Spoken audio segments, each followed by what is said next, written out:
নমস্কার বন্ধুরা, আমি লোপা। আজকে আবার আর একটা নতুন ঘরোয়া রান্না। তো আজকে আমি আমার ঘরে রান্না যেটা করব সেটা হলো শুধু মাংস, পোলট্রির মাংস। আমরা গ্রামে সবাই পোলট্রির মাংসই বেশি অধিকাংশ মানুষ খাই। তো দেখো আমি মাংসটা রান্নার জন্য যে মশলাগুলো রেডি করেছি, প্রথমত সেগুলো আমি তোমাদের দেখিয়ে দিচ্ছি। এরপরে এগুলো শিলপাটা আমি বেটে আনবো, তারপরে আবার দেখাবো। তো দেখো এগুলো সব আমি রেডি করে রাখছি। লাল লঙ্কা আমি যখন বাটা গোটা করে রেখেছি সেই অবস্থায় সেগুলো দেখাই দিচ্ছি। গরম মশলা, ধনিয়া জিরে একসাথে বাটি রেখেছি। আর এটা হচ্ছে রসুন। আমি চলে যাচ্ছি কড়াইতে। আমি চুলায় জাল ধরে দিয়েছি। কড়াইটা আমার গরম হয়ে গেছে। আমি আর এক পাশে হাঁড়িতে জল গরম দিয়ে রেখেছি। আমি গরম জলটাই প্রথমে মাংসতে অ্যাড করব তার জন্য। তো দেখো আমি যখন কড়াইটা গরম হয়ে এসেছে আমি তাতে দিয়ে দিয়েছি তেলটা এখন গরম হয়ে গেলে আমি এর ভিতরে আলুটা দেব। আমি আলুটা আগেই ডুমো ডুমো করে কেটে রেখেছিলাম, সেগুলো তো প্রথমেই দেখিয়ে দিয়েছিলাম। তো প্রথমে দিচ্ছি এর ভিতরে হলুদ আর পরিমাণ মতন লবণ। এটা দিয়ে আমি বেশ ভাজি করে মানে লাল লাল করে ভাজি করব। ভাজি করার পরে আমি এগুলোকে তুলে রাখবো। আমরা গ্রামে কম বেশি সবাই পোলট্রির মাংস খাই। তো আমি মনে করলাম যে আজকে আমি এই রান্নাটাই বন্ধুদের সাথে শেয়ার করি, তার জন্যই করা। তো আমার ভিডিওটা কেমন হয়েছে লাস্ট পর্যন্ত দেখার অনুরোধ রইল। লাস্ট পর্যন্ত দেখবে, স্কিপ না করে, তারপরে আমাকে কমেন্টে জানাবে।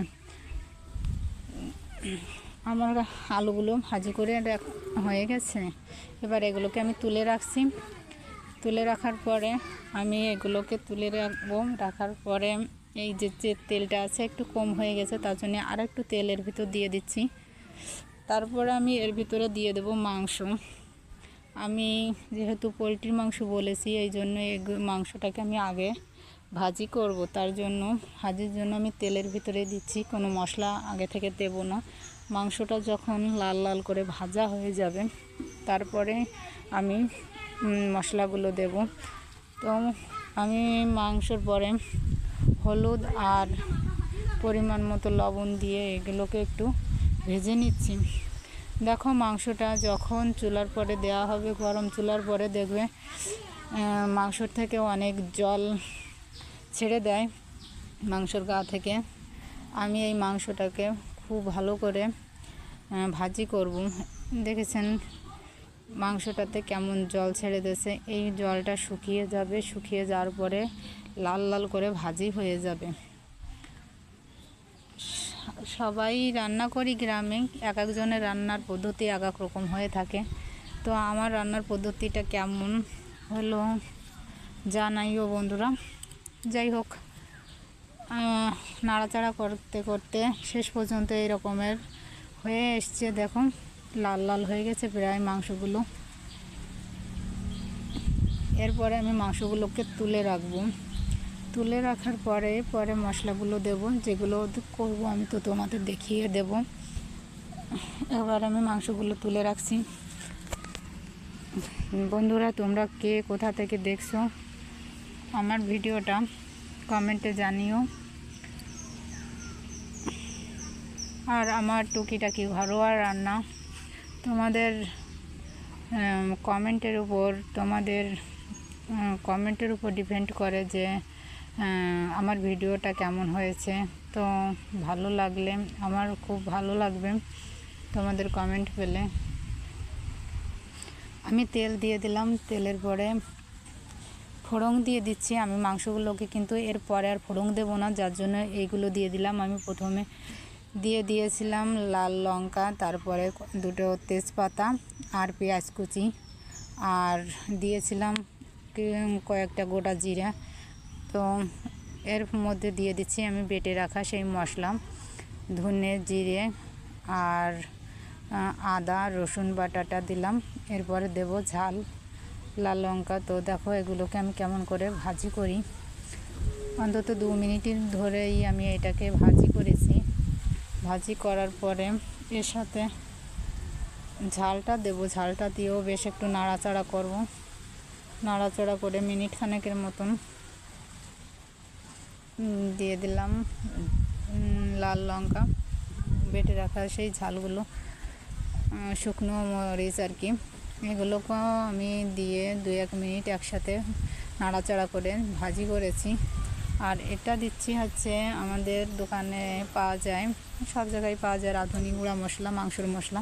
এটা দিলে মাংসতে একটু টেস্ট বেশি হয়, তার জন্যই দিছি। এবারে এটা কিন্তু খুব সুন্দর করে ভাজি হয়ে গেছে।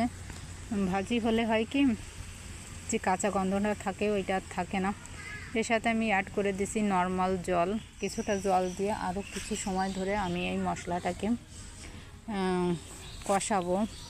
মাংস রান্নার ক্ষেত্রে মাংসের মশলাটা কষানো, এটাই হচ্ছে মাংসের টেস্টটাই এর উপর ডিপেন্ড করে। তো আমার মশলাটা আমি অন্তত 4-5 মিনিট ধরে কষিয়ে নিয়েছি।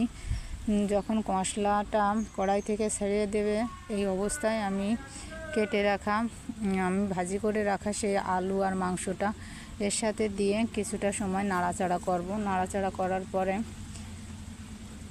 এই এরকম অবস্থা হইল। কিছুটা সময় নাড়াচাড়ার পরে আমি এর ভিতরে দিয়ে দেব ঝোলের জন্য জল। দেখো গরম জলটা রেখেছিলাম হাঁড়িতে, ওইটাই আমি অ্যাড করে দিলাম।